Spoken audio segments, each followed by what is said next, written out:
3 महिने झालं आमचं टोटली रस्ता बंद आहे। रस्ता बंद असल्यामुळे आमचं व्यापार टोटली थंड झालाय। लोकांना समस्या व्हायला, तिथे शाळा आहे, बाजारपेठ आहे, येणं जाणं पूर्णच मार्ग बंद केलेला आहे। डीसी साहेबांनी पर्सनली येऊन तिथे थोडं लक्ष घालावे, लोकांची समस्या जाणून घ्यावे की काय त्रास होत आहे। एक तर पावसाळा चालू आहे, आता सणवार येणार, त्याच्यामध्ये लोक येणं जाणं कसं करणार, कुठला तरी एक मार्ग द्यावं। सिटीचा मुख्य रस्ता आहे हा एक तर मध्यवर्ती रस्ता येतो, दोन्ही सिटी मध्ये जोडणारा मुख्य रस्ता आहे, मी टोटली बंद केला तर आम्हाला खूप मोठा प्रॉब्लेम चालू आहे। आता 3 महिने झाला आमचा व्यवसाय पूर्णपणे बंद आहे। माझं स्वतःचं गॅरेज वरून मला वर्कआउट व्हायला तयार नाही। त्या अगोदर तुम्ही येऊन थोडं बघावं की आपण यांना काय करू शकतो। एक तर टू व्हीलर जाण्यासाठी तरी अंडरपास ब्रिज करा, येण्या जाण्याचा रोड सोडा, ते गेट आहे तसं ओपन करा। आमची एक विनंती आहे की तुम्ही गेटच ओपन करा, बरोबर ना? गेट ओपन करा, लोकांचा समस्या जाणून घ्या, येण्या जाण्याचा रस्ता सोडा।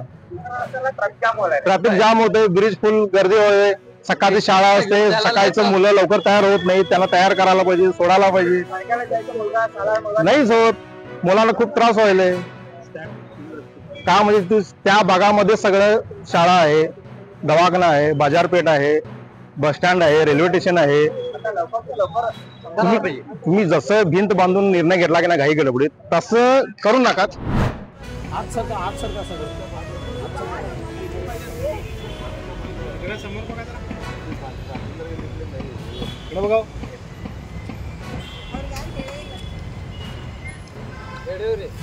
ಡಿಸಿ ಆಫೀಸಿಗೆ ಮನೆ ಕೊಡಕ್ಕೆ ಬಂದಿದ್ದೀವಿ। ಯಾಕಂದ್ರೆ ರೀ ನಮ್ಮಲ್ಲಿ 2-3 ಶಾಲೆಗಳು ಸ್ಕೂಲ್ಗಳು ಅದಾವೆ, ಹುಡುಗರಿಗೆ ತ್ರಾಸ ಆಗತ್ತೆ। ಆಮೇಲೆ ವಯಸ್ಕರನು ಇರ್ತಾವೆ, ಅವ್ರಿಗೆ ಎಮರ್ಜೆನ್ಸಿ ಏನು ಮಾಡ್ಬೇಕು ಆಮೇಲೆ ಸುತ್ತಾಕಿ ಹೋಗ್ಬೇಕಾಗ್ತದೆ, ಎಲ್ಲರಿಗೂ ತ್ರಾಸ ಆಗತ್ತೆ। ಅದಕ್ಕೊಂದು ಪರ್ಯಾಯ ಒಂದು ಯಾವ್ದಾರ ಮಾರ್ಗ ಕೊಡ್ರಿ ನಮ್ಗೆ, ಅಂಡರ್ ಪಾಸ್ ಒಂದು ಮಾಡ್ರಿ, ಅಥವಾ ಕೇಬಲ್ ಬ್ರಿಡ್ಜ್ ಒಂದು ಮಾಡ್ರಿ, ಏನೋ ಒಂದು ಮಾಡ್ರಿ ನಮ್ಗೆ। ಆದ್ರೆ ಏನ ಬಂದ್ ಮಾಡಕ್ ಕೊಡ್ಬೇಡ್ರಿ, ಈಗ ಸದ್ಯಕ್ಕೆ ಪೂರಾ ಬಂದ್ ಮಾಡಕ್ ಬರತಾರ, ಬಂದ್ ಮಾಡಕ್ ಕೊಡ್ಬೇಡ್ರಿ, ಯಾಕಂದ್ರೆ ಭಾಳ ತ್ರಾಸ ಆಗತ್ತೆ।